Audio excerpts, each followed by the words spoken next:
We were supposed to speak for like 2 minutes and मैंने points तो काफ़ी लिखे थे, बट मैं बहुत जल्दी बोलता हूँ जब मैं नर्वस होता हूँ। एंड मैंने 1 मिनट में सारा कंटेंट ख़त्म कर दिया एंड उसके बाद मेरे पास कुछ बोलने के लिए नहीं था, तो I you know by facial expressions I was like I am done. Hi guys, I am Tushar and welcome back to my YouTube channel. और जैसा कि आपने टाइटल में पढ़ा होगा, मुझे आइल्ट्स में एक 8 ओवरऑल का स्कोर मिला है और आज मैं उसी के बारे में बात करूँगा। व्हाट इज़ माय स्कोर, मैंने कैसे प्रिपेयर किया, मेरा एक्सपीरियंस क्या रहा, और सम सेक्शन वाइज टिप्स, और ऑफ कोर्स फाइनली मेरा फ्यूचर प्लान क्या है, मैं इस स्कोर के साथ क्या करने वाला हूँ। So without any delay let's get started. तो सबसे पहले बात करते हैं मेरे स्कोर की। मैं क्विकली आपको मेरे सारे स्कोर्स बता देता हूँ। मुझे ओवरऑल 8 मिला है, मुझे लिसनिंग में 8.5 आउट ऑफ 9 मिला है, रीडिंग में 9 आउट ऑफ 9 मिला है, स्पीकिंग में 8 आउट ऑफ 9 मिला है, एंड फाइनली राइटिंग में 7 आउट ऑफ 9 मिला है। मैं अपना आइल्ट्स का TRF, that is the score card, यहाँ पे अटैच कर रहा हूँ, you can have a look. अब सबसे पहले अपन बात करेंगे कि how and how much did I prepare. So honestly आपने थंबनेल में या टाइटल में भी पढ़ लिया होगा कि मैंने 6 to 8 आवर्स का प्रिपरेशन किया था at max, and I did book the exam 15 days ago. But the problem was that I am working full time and साथ में मैं कॉलेज भी कर रहा हूँ। तो ऑनेस्टली मुझे बहुत ज़्यादा टाइम नहीं मिला था प्रैक्टिस करने के लिए, बट मैं बहुत टाइम से प्रोक्रेस्टिनेट कर रहा था एंड फाइनली मैंने बुक कर दिया था 15 days ago. And I was again procrastinating about practicing the exam, but finally last के 1-2 दिन बचे थे and I had to do something. So finally last के 1-2 दिन में I gave 2-3 mocks and I did practice for 6 to 8 hours at max. I did some mocks and speaking and reading के लिए नहीं सॉरी रीडिंग एंड लिसनिंग के लिए मैंने एक वेबसाइट को रेफ़र किया था, and because I had computer based test, तो I did give mocks online only, and मैं वो लिंक यहाँ पे अटैच कर दूंगा in the description as well. साथ में if you talk about speaking, speaking के लिए मैंने बहुत सारे वीडियोस देखे थे यूट्यूब पे, and I only watch the videos जिसमें 9 या 8 बैंड्स था। मैं उसके अलावा मैं 7 या 6 बैंड्स के videos I wasn't even watching. तो मैंने 8 या 9 बैंड्स के बहुत सारे यूट्यूब वीडियोस देखे हैं। एंड राइटिंग के लिए the only practice that I did was that मैं एग्ज़ाम के दिन सुबह सुबह मैं बस वो फॉर्मेट देख के चला गया था राइटिंग का, कि what is the format in which people are answering the question, and that is the all or that is all the practice I did for writing. So yeah, that's about how much did I prepare and how did I prepare. Now next up, let's talk about some section wise tips and what you can do about each sections. तो अब हम section wise tips की बात करते हैं। Section wise tips के लिए मैंने यहाँ पे एक डॉक्यूमेंट में सारी टिप्स नोट डाउन करके रखी है, and what ever that help me मैंने नोट डाउन किया है, तो मैं उसको बीच बीच में रेफर करूँगा। सबसे पहले अपन बात करते हैं लिसनिंग की। तो लिसनिंग के लिए the only thing I would suggest is a lot of mock test. तुम जितनी प्रैक्टिस टेस्ट दोगे, मॉक टेस्ट दोगे, उतना you will improve. And 3-4 things to keep keep in mind, that is focus होना चाहिए टेस्ट देते समय, मॉक टेस्ट देते समय। हेडफोन्स लगा के दो, don't give it in with speakers, because exam में हेडफोन्स लगा के you will have to give the test. And stay in a silent environment with headphones, peaceful environment जहाँ पे कोई डिस्टर्बेंस नहीं हो। गिव दिस टेस्ट एज जब तुम फाइनल एग्जाम दे रहे हो, बिकॉज बहुत फ़र्क पड़ जाता है यार। मैं जब घर पे टेस्ट दे रहा था, I was just taking one test casually. मैं बाहर से आवाज़ आ रही थी and I was just listening and giving it on speakers, और मुझे बहुत कम मार्क्स आए, 6.57 आ रहे थे मॉक टेस्ट में। बट एग्ज़ाम के दिन जब there was a completely silent environment और मुझे हेडफोन लगाए थे मैंने, तो my concentration level was on next level. मुझे बहुत अच्छे से सारी चीज़ें समझ आ रही थी, and that makes a lot of difference.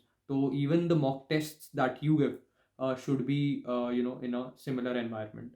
Second up is reading. So same चीज़ for reading, same thing for reading. A lot of mock tests, जितनी mock test दोगे उतना अच्छा है। प्लस अनदर थिंग, मैंने कंप्यूटर बेस्ड दी थी तो मैं उसके टिप्स आपको दे पाऊंगा, बट आई थिंक सिमिलर ही चीज़ें फॉलो होगी दोनों में। हाईलाइट करो वर्ड्स को रीडिंग के लिए।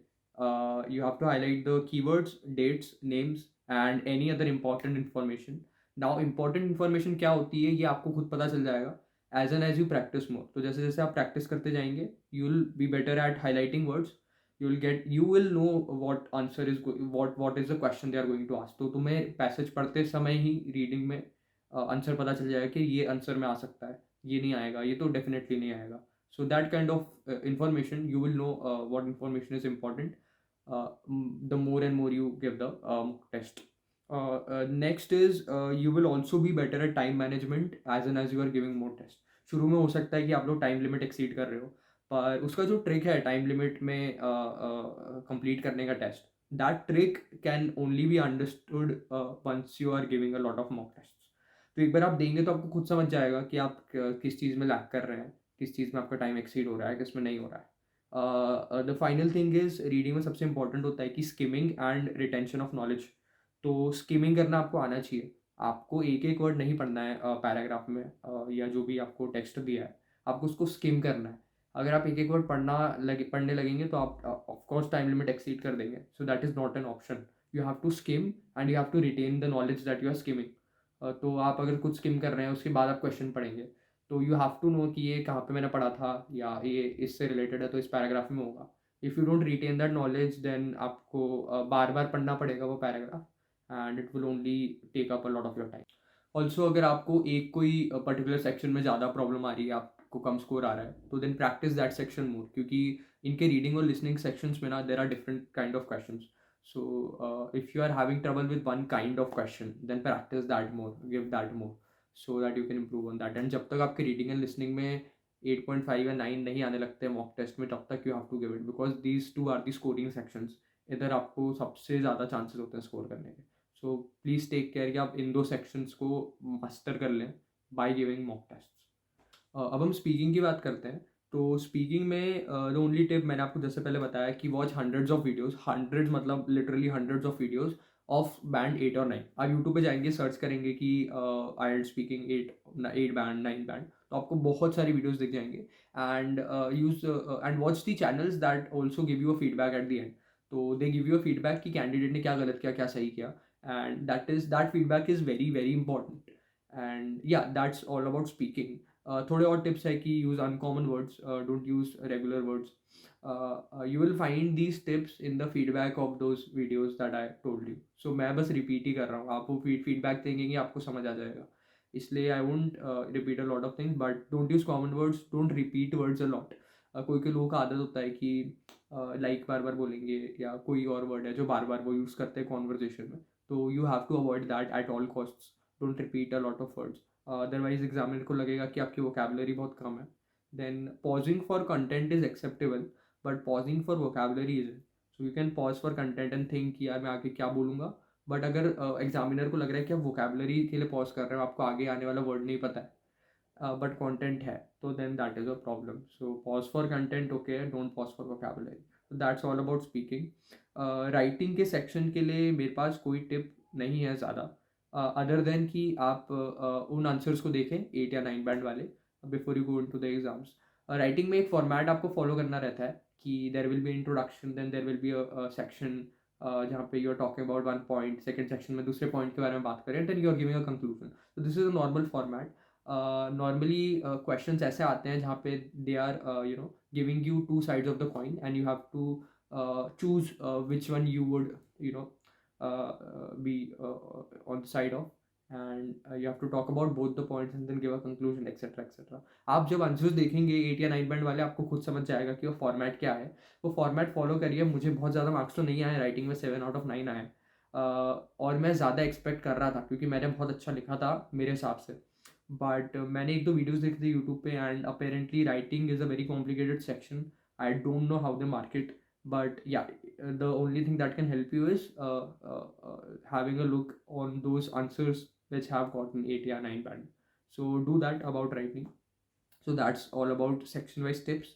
Next हम बात करते हैं कि मेरा क्या एक्सपीरियंस था, how did I give the exam, मैं कैसे गया था टेस्ट सेंटर पे, एंड मेरे स्पीकिंग एंड LRW के बीच में कितना टाइम गैप था, etcetera etcetera. So let's talk about my experience. और मेरा स्पीकिंग और LRW जो है, listening reading and writing, these were scheduled on different days.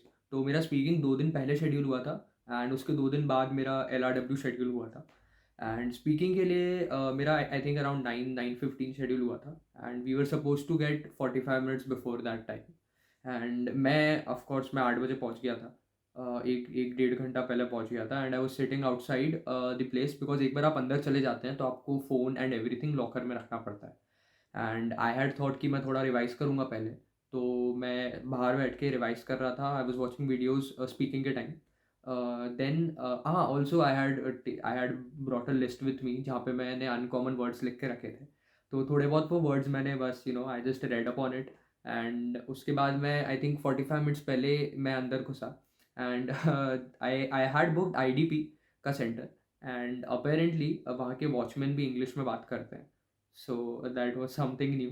And I was given instructions की तुम्हें लॉकर में अपना सामान रखना है। Then they give me an ID card. And उसके बाद मैं अंदर जाके लॉकर में सब सामान रख के I start in the waiting area. और वेटिंग एरिया में बैठने के बाद there was a desk side में जहाँ पे they were taking biometrics and all. तो मैं वहाँ पे 15-20 मिनट बैठा। एंड जो मुझे एंग्जाइटी हो रहा था उस टाइम पे, I was so damn anxious उस टाइम पे। बट एनी वेज मुझे बहुत नर्वसनेस हो जाता है ऐसे सिचुएशंस में। बट या एनी वेज, तो थोड़ी देर बाद मुझे बायोमेट्रिक की डेस्क पे बुलाया, मेरा फिंगरप्रिंट लिया, मुझे मास्क उतारने के लिए बोला। एंड मेरा फ़ोटो लिया। एंड फिर मुझे बोला कि you can wait and will call you once your number comes. And मेरा 2-3 वेटिंग था आई थिंक। एंड मैं बैठ गया वापस से। And then I was called after 15-20 minutes मेरे टाइम पे 9-9:15 के अराउंड। एंड वहाँ पे I think it is a good thing that मेरी एग्जामिनर जो थी, that she was a lady.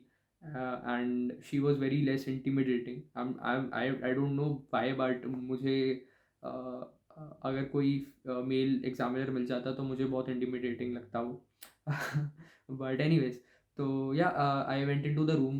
And it was like a very normal conversation honestly. मुझे बिल्कुल नर्वसनेस नहीं हुआ। एक बार मैंने एक बार मैं अंदर बैठ गया उसके बाद। There was there was a glass in between covid की वजह से and all. But yeah, she give me some instructions and she started उनका mic to record everything. Then yeah she asked me some normal questions speaking के लिए। I think या I remember the question. Yeah so the question was, there are 3 parts in speaking. आप speaking के videos देखेंगे जो मैंने आपको mock देखने के लिए बोला, तो आपको समझ जाएगा फॉर्मेट। तो मैं फॉर्मेट रिपीट नहीं करूँगा। बट मुझे जो क्वेश्चन पूछे थे मैं वो आपको बता देता हूँ। So one question was that did any one ever give you a surprise and what was it and tell us all about it. उसके लिए 2 मिनट मुझे बोला, टाइम दिया था लिखने के लिए points. So I did write down the points. And fun fact, ये हुआ था कि we were supposed to speak for like 2 minutes. And मैंने पॉइंट्स तो काफ़ी लिखे थे, बट मैं बहुत जल्दी बोलता हूँ जब मैं नर्वस होता हूँ। एंड मैंने 1 मिनट में सारा कंटेंट ख़त्म कर दिया। एंड उसके बाद मेरे पास कुछ बोलने के लिए नहीं था। तो I by facial expressions I was like I am done. And the examiner was like कि और बोलो और बोलो। She just signalled me to speak more. And there was 1 minute left and I was like कि यार damn, I am stuck here. But then मैंने somehow I made up a story in my mind and मैंने बहुत झूठ बोला है उस particular question answer में। एंड या फिर मैंने आधे 1 मिनट और बोला। And then she was like yeah that's it, thank you. And फिर उसके ऊपर फॉलोअप क्वेश्चंस थे। तो शी वाज लाइक कि do you like surprises and how often do you receive surprises. And then luckily these follow-up questions were very similar to what I had seen in YouTube। तो इसलिए मैं आपको बोलता हूँ कि कई बार ना सेम ही क्वेश्चंस आ जाएंगे। मुझे क्वेश्चन उसने फॉलोअप में पूछा कि do is society happy when they receive surprises, then what should government do to make society happy. तो सोसाइटल हैप्पीनेस पे क्वेश्चंस थे। And that I had already seen and heard too in some YouTube videos. तो मुझे पता था उसका answer क्या हो सकता है। मेरे पास बात करने के लिए पॉइंट्स थे। सो that is one thing that really help me a lot. So that was about speaking. I used metaphors, I used phrases, similes. So the thing is, I told a story to her, and I had a lot of content. And story को मुझे बोलने में ज़्यादा problem नहीं आया. I didn't get stuck in between. So I think that is what made me get a good score, 8 out of 9 in speaking. Then listening, reading and writing it was scheduled 2 days apart. And yeah timing similar थी। सुबह 9-10 बजे बुलाया था। Then I went there and there were 5 to 6 people. Mostly वही लोग थे जिन्होंने मेरे साथ स्पीकिंग भी दिया था 2 दिन पहले। उन्हीं का शेड्यूल हुआ था। There were 5 to 6 people. हमें अंदर एक रूम में लेके गए। There were cabinets, cubicles made. And वहाँ पे एक पीसी था। Then there was a headphone, pencil, eraser, ये सब दिया था।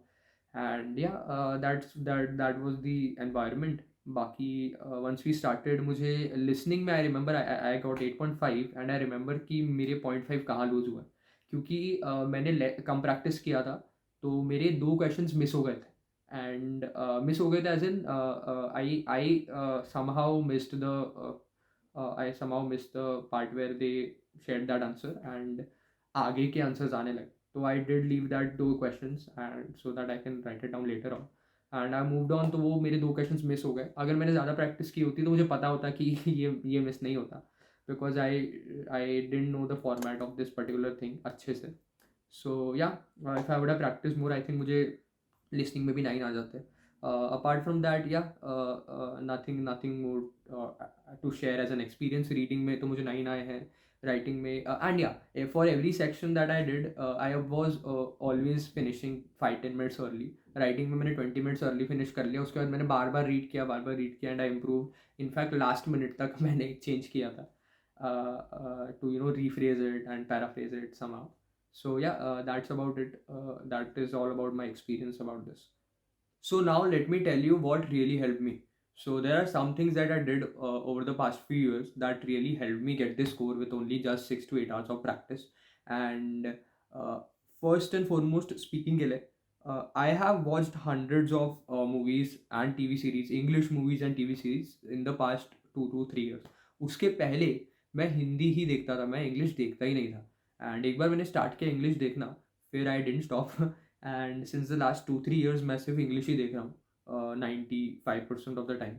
And that is something that really help me. मेरा वोकेबुलरी, मेरा sentencing and the way I speak, the way I understand foreign accents, specially in listening, उसमें आपको बहुत समझना पड़ता है foreign accent. And all those things really really help me. तो आप जितना इंग्लिश देखेंगे, सबटाइटल्स के साथ देखिए पहले, उसके बाद बिना सबटाइटल्स के साथ देखिए. तो आप जितना इंग्लिश देखेंगे वो आपका स्पोकन इंग्लिश बहुत बेटर करेगा. And that is something that will really help you in speaking, listening, reading and everything. Apart from that, writing में I wish I had read more 9 band answers to understand what is the real structure and formatting that 9 band or 8 band answers use.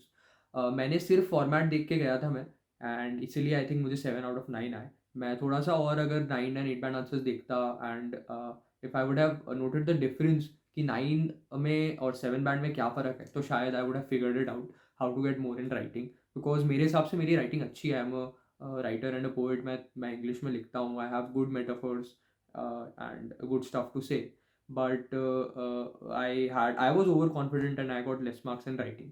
But I think अगर मैंने और थोड़ा देखा होता, practice की होती, तो I would have gotten more definitely. Then another thing is I have got good marks, but I know deep inside कि मैंने अगर थोड़ा सा और प्रैक्टिस किया होता, 6 to 8 hours का प्रैक्टिस इज़ वेरी लेस. मैंने थोड़ा 1-2 दिन और अगर मॉक्स दे दिए होते, तो हो सकता है मेरे लिसनिंग में वो 0.5 नहीं कटते एंड राइटिंग में थोड़े और आ जाते हैं. बाकी तो I think it's all fair. Speaking में it is quite good. I know my level of English, तो मुझे पता है कि मेरे को स्पीकिंग में 7.5 ही एक्सपेक्ट कर रहा था मैं. फॉर सम रीज़न 8 आ गया, because I was lucky that day. I knew the answers, I knew the content, तो मुझे 8 आ गया. But I know what is my level of speaking. So 7.5, 8 is good. But I think मैं listening में वो पूरा 9 ला सकता था, because listening and reading are really good scoring sections, and writing में maybe I would have gotten more. But yeah, I practice less, so I'm happy with my score. And yeah, that is what really helped me, and that is some things I did in the past few years that contributed to the score. So now future plans, मैं क्या करूँगा इस score का. So मैंने IELTS इसलिए दी थी क्योंकि मुझे मास्टर्स करना है abroad. Country I am doing BCA and I am in my 3rd year. तो मेरा कोर्स ख़त्म हो जाएगा around March April, somewhere around that time next year 2023 में. And as soon as I finish that, I want to go abroad for masters, so that मैं जल्दी से जल्दी अपनी education ख़त्म कर पाऊँ and I can start earning. So that is my plan. And I have already I got this score. I gave the exam on September 4th. I got this score in within 5 days. तो मैंने since September I'm applying, and I have applied to 7 to 8 universities, 3 in Canada, 4 to 5 in UK. And I have even got acceptance in one university अभी तक. And I will make a separate video for this whole thing, a special video on what process did I follow, why I'm choosing Canada, UK, etc, etc. And anyways, so that is why I booked IELTS, and I knew I had to practice, and I was procrastinating a lot. But yeah, one day I booked it so that I won't procrastinate practicing. And then I practiced last time पे, because अगर मैं वो 1-2 दिन practice नहीं करता, तो I would have gotten even less. And 15K की exam है यार. I don't think I can afford giving it again and again. So yeah, that's about my future plans. I'll make a video on what I am doing with my university process for masters. And yeah, that's it for this video. Thank you so much for watching. If you have any doubts, any comments, any feedback, you can drop down them in the comment section below. Please like the video if you like my content.